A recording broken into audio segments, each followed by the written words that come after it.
राज्यभरात मुसळधार पाऊस झालेला आहे। काही ठिकाणी शेती पिकाचं मोठं नुकसान झालंय। अद्यापही पंचनामे पूर्ण झालेले नाही। दुसरीकडे हातातोंडाशी आलेला घास हिरावला गेल्यानं शेतकऱ्यांवर दुःखाचा डोंगर कोसळलाय।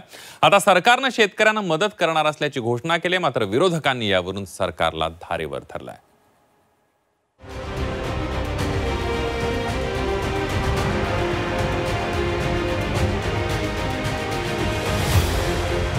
राज्यामध्ये ऑगस्ट आणि सप्टेंबर महिन्यात झालेल्या अतिवृष्टीने तब्बल 30 जिल्ह्यात नुकसान झाले।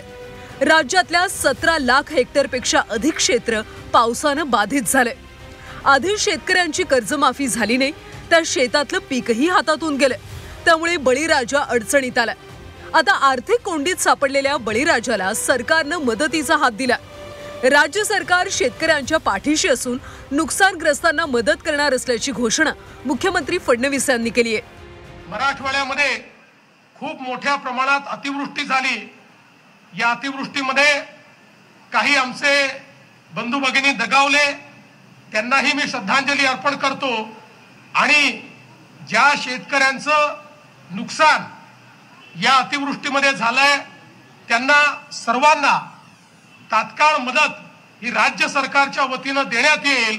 आणि मराठवाड्यातल्या अतिवृष्टीग्रस्त शेतकरी असेल किंवा गावकरी असेल त्याच्या पाठीशी हे सरकार निश्चितपणे उभं राहील, हा विश्वास या निमित्ताने मी देऊ इच्छितो। दरम्यान महाराष्ट्रात ओला दुष्काळ जाहीर करावा अशी मागणी काँग्रेस नेते विजय वडेट्टीवार यांनी केली। शेतकऱ्यांना हेक्टरी 50,000 रुपयांची मदत द्यावी अशी मागणी करणारे पत्र वडेट्टीवार यांनी मुख्यमंत्र्यांना लिहिले। राज्यातले पंचनामे लवकर पूर्ण करून ओला दुष्काळ जाहीर करून शेतकऱ्यांना लवकरात लवकर मदतीची घोषणा करावी असं वडेट्टीवार यांनी पत्रात नमूद केलंय। शेतकरी संकटात आहे, प्रचंड नुकसान अतिवृष्टीमुळे झालेलं आहे। शेतकरी टाव फोडत आहे, त्याला कुठल्याही मदतीची सरकारकडून आता घोषणा नाही किंवा मदत नाही। शरद पवारांनी सुद्धा शेतकऱ्यांच्या नुकसानीवरून आवाज उठवलाय। नुकसानीची तातडीने भरपाई देण्याची मागणी शरद पवार यांनी केली। इतकंच नाही तर मुख्यमंत्री आणि उपमुख्यमंत्र्यांची भेट घेणार असल्याचं देखील शरद पवार यांनी म्हटलंय। राज्य सरकारशी बोलणार आहे।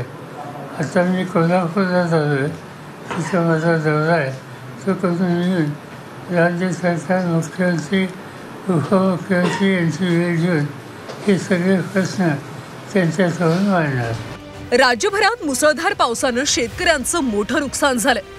सोयाबीन, उडीद, मूग, कांदा, भुईमूग अशी हजारो पिकं पाण्याखाली गेली आहेत। शेतकरी मोठ्या संकटात अडकला असून मदतीची अपेक्षा करतोय। आता सरकारनं घोषणा केली असली तरी शेतकऱ्यांच्या हातात कधीपर्यंत मदत जाणार हे पाहणं महत्त्वाचं आहे। ब्युरो रिपोर्ट, झी 24 तास।